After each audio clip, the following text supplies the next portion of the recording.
students, welcome to your maths class. We are on exercise 3.2 and 5 questions we have completed. Today we will start from question number 6.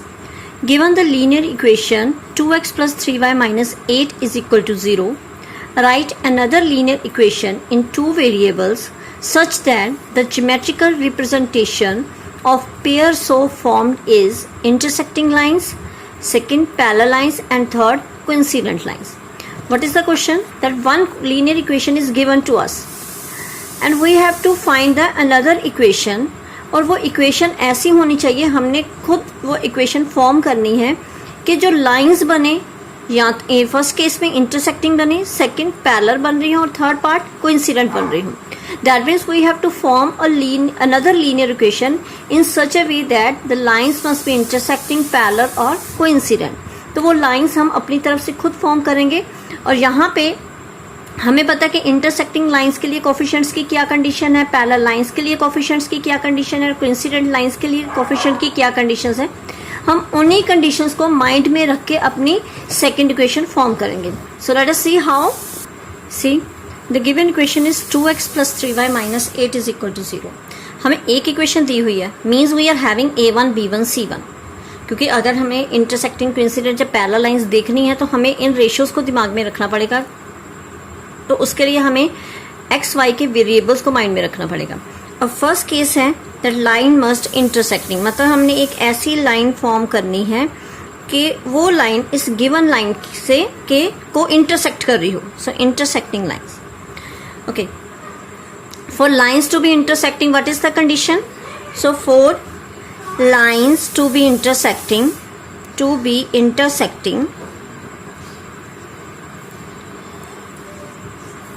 a1 over a2 must not equal to b1 over b2. मतलब कि अगर हमने इस given line के साथ एक दूसरी line form करनी है जो कि इसे इंटरसेक्ट कर रही है, तो हमारी कौन सी कंडीशन सेटिस्फाई होनी चाहिए? a1 over a2 not equal to b1 over b2. That means कि a1 को अगर a2 से डिवाइड किया, b1 को अगर b2 से डिवाइड किया, that must not be equal. तो हमारे पास और c1 c2 हम कुछ भी ले सकते हैं. अब मेरे पास a1 2 है, b1 3 है, c1 माइनस 8 है. तो मैं a2 इस हिसाब से कंसीडर करूंगी कि मेरी a1 ओवर a2 की रेशो और b1 ओवर b2 की रेशो डिफरेंट हो जाए. तो मैं मान लेती हूँ कि a2 1 है, b2 ले लेते हैं हम 3 और C2 ले लेंगे हम, सपोज इट इज 10. तो इट मीन्स कि अगर मैं A1 ओवर A2 करूं, इसे हम चेक भी कर लेते हैं. A1 ओवर A2 वो क्या बनेगी? 2/1. B1 ओवर B2 वो बन गई ratio 3/3. That means both the ratios are different. तो हमारी यही कंडीशन सेटिस्फाई हो रही है. इट मीन्स कि for lines to be intersecting A1 over A2 must not be equal to B1 over B2.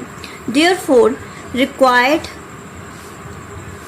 Line will be, अब मेरे पास क्या है, मैंने a2 लिया है 1, तो वो a2 किसका कोफिशिएंट है? x का, तो बन गया 1x. b2 3, it is coefficient of y plus 3y और c2 कांस्टेंट है, मैं plus 10 is equal to 0. It means given line को कौन सी लाइन इंटरसेक्ट करेगी? x plus 3y plus 10 is equal to 0. This is the answer. So second part is parallel lines. Parallel lines. तो अब हमें पता है कि पैरेलल लाइंस के लिए कंडीशन क्या है. For lines to be parallel what is the condition? That a1 upon a2 can be equal to b1 upon b2 but not equals to c1 upon c2. It means अब हम values ऐसे लेंगे कि हमारी a1 a2 की ratio b1 b2 ratio के equal हो जाए, बट c1 बाई c2 के इक्वल नहीं होनी चाहिए. तो हमारे पास a1 b1 प्लस c1 वो तो ऑलरेडी नोन है. a1 हमारा था 2, b1 है 3 और c1 है -8.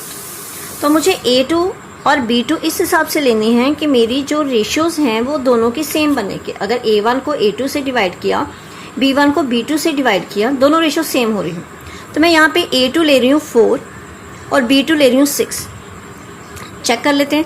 c1 ओवर c2 इनके इक्वल नहीं होनी चाहिए, तो c2 हम कुछ भी ले सकते हैं. मैं ले रही हूँ यहाँ पे 5. इन क्वेश्चंस के आंसर्स वेरी कर सकते हैं. जरूरी नहीं कि जो मैंने इक्वेशन बनाई है सेम इक्वेशन आप लोग भी बना सकते हो, तो it is upon up to you कि आप कोई भी एग्जाम्पल लेके उसे फॉर्म कर सकते हो। तो अब इसको चेक कर लेते हैं। अगर मैं a1 ओवर a2 फाइंड करूँ 2/4, it is 1/2। b1 over b2 find करूँ 3/6, इट इज़ 1/2। मतलब a1 over a2 b1 over b2 equal हो रहे हैं। और c1 ओवर c2 लें तो वो बन रहा है -8/5, जो इन दोनों से डिफरेंट है। सी a1 over a2 1/2, b1 over b2 मैंने क्या किया, a1 2 था a2 उसका डबल ले लिया, b1 3 था मैंने b2 उसका डबल ले लिया। और c1 ओवर c2 इक्वल नहीं होने चाहिए, तो हम c2 कोई भी वैल्यू ले सकते हैं। सो देयरफॉर रिक्वायर्ड इक्वेशन या रिक्वायर्ड लाइन इज, अब a2 क्या है 4, और a2 किसका कोफिशिएंट बनता है, x का, 4x, b2 y का coefficient, so it is 6y, और कांस्टेंट टर्म है 5 is equal to 0। So next third part is coincident lines. Coincident lines, तो अब कोइंसिडेंट लाइंस के लिए, for lines to be coincident, lines to be coincident, we must follow a1 upon a2 is equal to b1 upon b2 is equal to c1 upon c2. So a1, b1 and c1 are already known. a1 is 2, b1 is 3 and c1 is -8. So check a2, b2 और c2. अब हमने a2, b2 और c2 इस हिसाब से लेने के तीनों रेशो सेम हो जाए, तो मैं सिंपली ले रही हूँ। यहाँ पे a1 2 है, हम इसका डबल कर देते हैं, हर एक वैल्यू को डबल कर देंगे, क्योंकि डबल करने से क्या होगा, जब तीनों को डिवाइड किया जाएगा रेशो 1/2 आएगी। तो यहाँ पे मैंने 4 ले लिया, 3 का डबल हो गया 6, फिर 8 का डबल हो गया -8 का हो गया -16। तो अब चेक कर लेते हैं, अगर a1 ओवर a2 हमने किया तो 2/4 कटिंग करके बन जाएगा 1/2। b1 ओवर b2 चेक किया, b1 इज 3, b2 इज 6, 3/6, ये भी रेशो हाफ हो जाएगी अगर कटिंग करेंगे।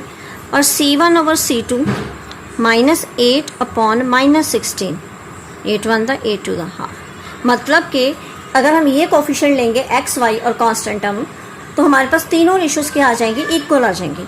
So therefore required line is first a2 वो हो गया 4x, b2 6 है, ये बन गया 6y, और c2 -16 is equal to 0.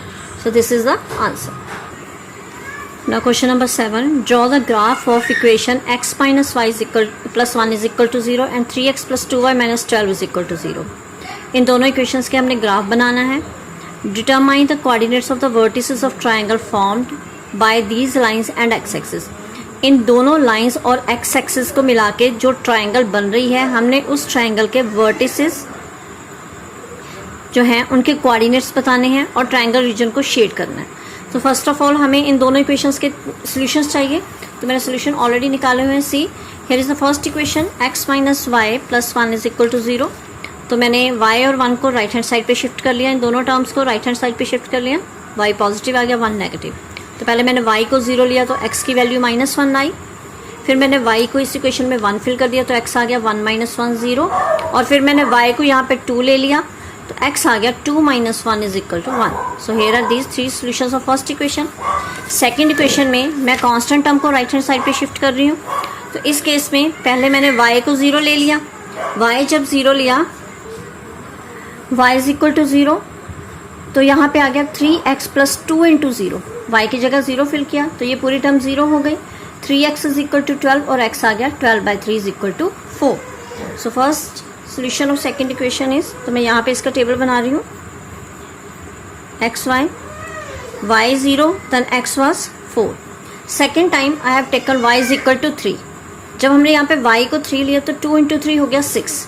C 3x plus 2 into 3 is equal to 12, 3x plus 6 is equal to 12, 3x is equal to 6 और x की वैल्यू आ गई 6/3 that is 2।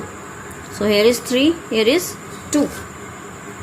And in last time मैंने यहाँ पे x को 0 ले लिया, y को 0 ले चुके थे, एक बार x को 0 ले लेते हैं तो ये टर्म सारी 0 हो जाएंगी। सी x इज इक्वल टू 0 तो 3 इंटू 0 बन गया 0, 2y इज इक्वल टू 12 और 2 को उधर शिफ्ट किया, 12/2 it will be equal to 6। So when x 0 y is equal to 6। So we get all these solutions. तो इसका अब हम इसको ग्राफिकली दोनों इक्वेशंस को प्लॉट करेंगे. In first equation, x is equal to -1, y 0. So here is x is equal to -1 and y 0. This is the point. Second, x 0, y 1. X 0, y 1. Second point. And third is x 1, y 2. X 1, y 2. So these are the points. और first equation, तो इन तीनों को हमने अगर plot किया,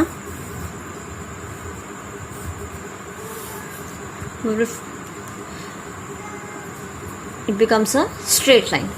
अब second equation में जो हमारे पॉइंट्स हैं, x4 y0, then x2 y3, x4 y0, x2 y3 and last x0 y6, x0 y6.